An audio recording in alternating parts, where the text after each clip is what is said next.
आओ सत्यदेव आओ। ये आप मुझे कहाँ ले आए सेठ जी? देखो, कम की जाए तो उसे बात कहते हैं और ज्यादा की जाए उसे बकवास कहते हैं। जाहिर है जब 20,000 रुपयों में सत्यदेव मेरे पास बिका है तो मैं उससे गैर कानूनी काम ही करवाऊंगा। और कुछ मत कहिए सेठ जी, आप सारी जिंदगी मुझसे अपनी गुलामी करवाई है, इतनी मेहनत मुशक्कत करवाई है कि मेरा खून सूख जाए, मेरी चमड़ी उधड़ जाए। लेकिन सेठ जी ऐसा काम मत करवाइए जो मेरी आत्मा के खिलाफ हो।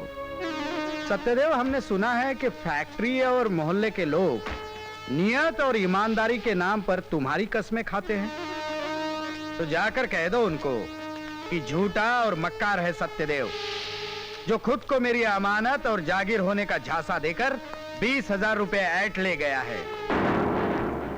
जाओ, लेकिन एक बात याद रखो, फरेब से कमाकर तुमने जिंदगी बचाई है अपने बेटे की।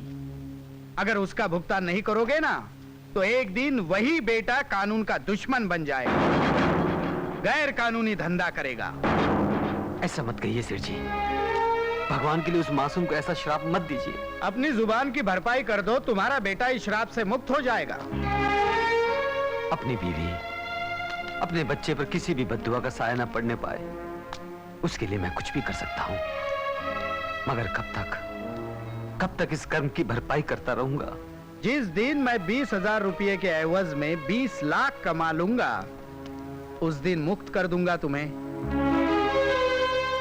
ठीक है सेठ जी, मगर मेरी गीता को इस बात की खबर नहीं होनी चाहिए, वरना वो जीते जी मर जाएगी। किसी को कानो कान खबर नहीं होगी।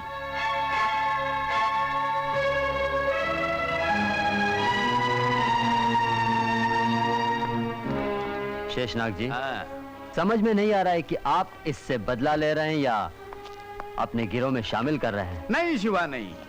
कल ये अपनी जिंदगी की पहली और आखिरी हेराफेरी करेगा, जिसकी खबर भी पुलिस को हम ही देंगे। हमारा थोड़ा सा माल पकड़ा जाएगा, लेकिन सत्य का पुजारी सत्यदेव सलाखों के पीछे, और इसी के साथ ही तुम्हारे भाई के मौत का बदला पूरा हो जाएगा, समझे?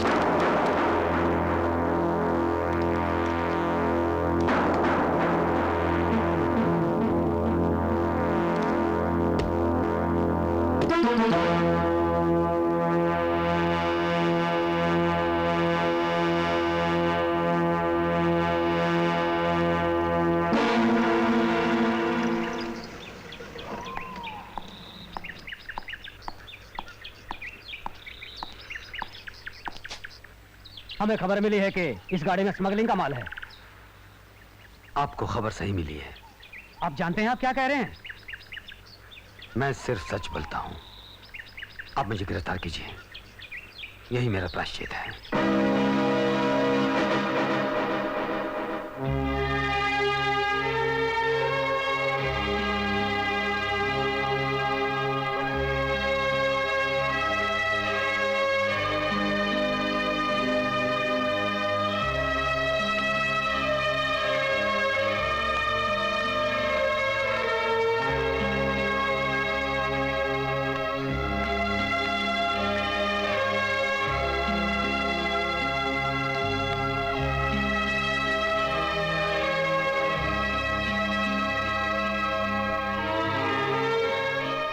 सब कुछ तोड़ दिया तुमने, सब कुछ टूटकर बिखर गया।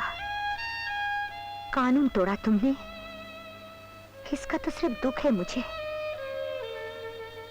मगर सत्य का देवता सत्यदेव टूट गया,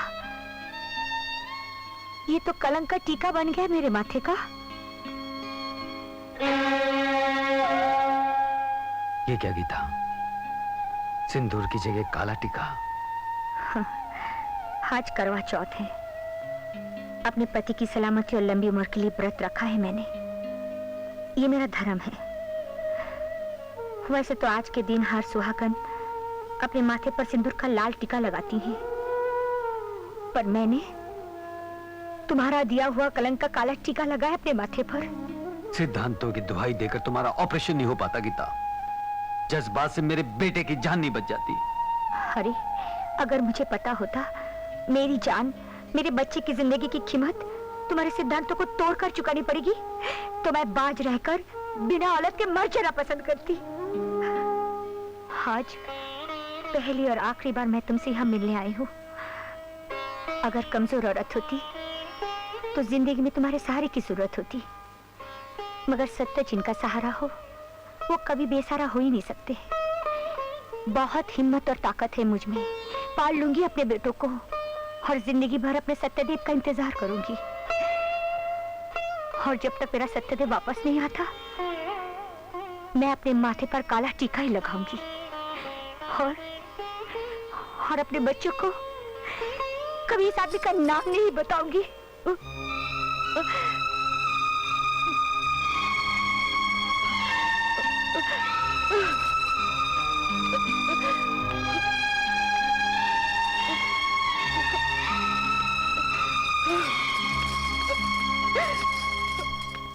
जब तकदीर की मार से रिश्ते टूटते हैं, तब इंसान न तो खुद को दोष दे पाता है और न ही भगवान को।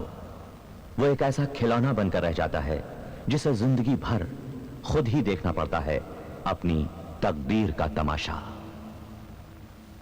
आज सत्यदेव की 7 साल की सजा खत्म हो रही है। आओ सत्यदेव। नमस्ते।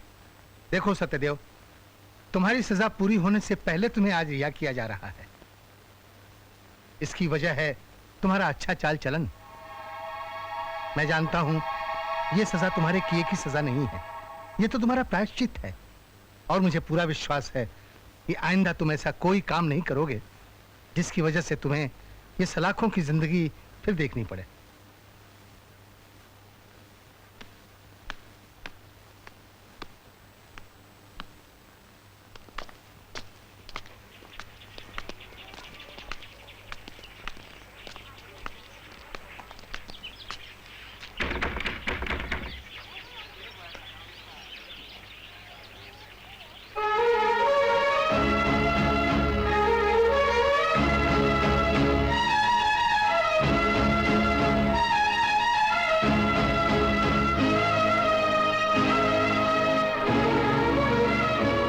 सत्यदेव भैया। धनीराम, गीता। गीता भाभी तो यहाँ से चली गई भैया। चली गई? कहाँ? कोई नहीं जानता सत्यदेव भैया। जाते जाते सिर्फ इतना कह गई हैं, वो आएंगे जरूर। उनसे इतना कह देना कि गुनाह की परछाई बहुत लंबी होती है। गुनहगार तो सिर्फ जेल की सलाखों के पीछे रहता है, लेकिन उसकी काली छाया घर के आंगन तक पहुंच जाती है। और मैं अपने बच्चों पर वो परछाई कभी नहीं पड़ने दूंगी।